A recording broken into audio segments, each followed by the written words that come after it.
So here's our problem. We have, for the last 100 years, 200 years in education, we have collected some data. But we don't really know what works. We don't really know what kind of teaching methods work. And even now, there are all of these popular beliefs that a flipped classroom or experiential learning or some other methods work, and the evidence isn't very strong. And part of it is it's hard to get good data and get data that is mixed in with other data. And it's only been in the last 10 years that we've been starting to think how we can take advantage of all of this data to really begin to answer the question in a much more solid way. Does this kind of teaching work? Is this kind of curriculum, is it more effective than, say, some other kind of curriculum? So the analytics world has great promise in terms of telling us what's beneficial.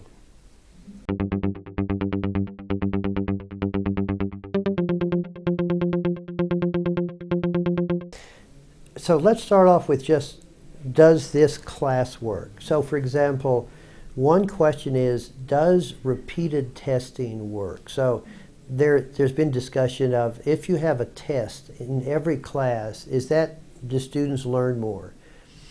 Well, what we can do now is go and, if you take this class, how do these students now do in the next set of classes they take? Because if this class has trained them to think differently, they should be able to think better in their next set of classes.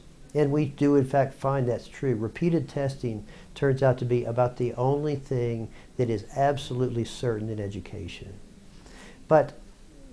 So that's one strategy.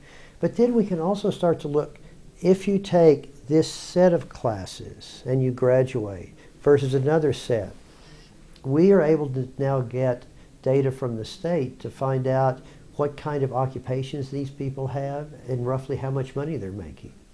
We can also get information about, do they do additional schooling after they're undergraduate? So do they go to try to get a law degree or a medical degree or something like that?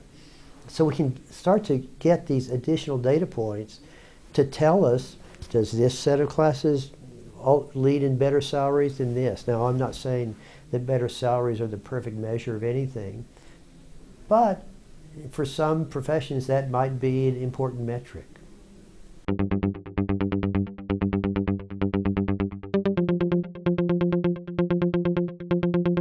To me, the most important issue is who's a student. And that's not that hard to attack. Now, here's our question. Let's say I'm at a university, which I am, which is very selective. So most students who want to go there can't get in. But if I can now start broadcasting my classes out to students out there in the world, and students out there in the world do really well in it, and maybe there's some other classes that are being taught, and there are also hard classes, and this student does very well in it, that student should be at the University of Texas. I don't care what their board scores were. I don't care how they did in high school. They can do the job. And if they are really good, we'd be crazy not to take them. Now, we might have to take them in some other way. They might not fit on campus. But the fact is, we need to rethink who our students are and who they can be.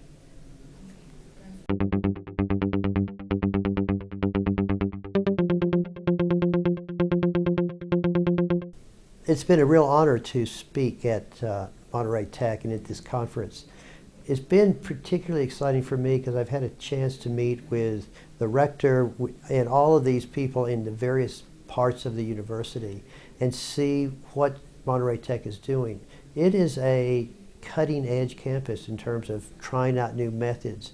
And I was surprised to see that so many of the experiments that are occurring here are the very same things that we're trying at the University of Texas. And I have to know there are not that many universities in the United States who are doing what we're doing. This is a sign that Monterey Tech and the University of Texas should be working more closely together, because we are really struggling with many of the same incredibly complex problems. It's been a real joy to be here.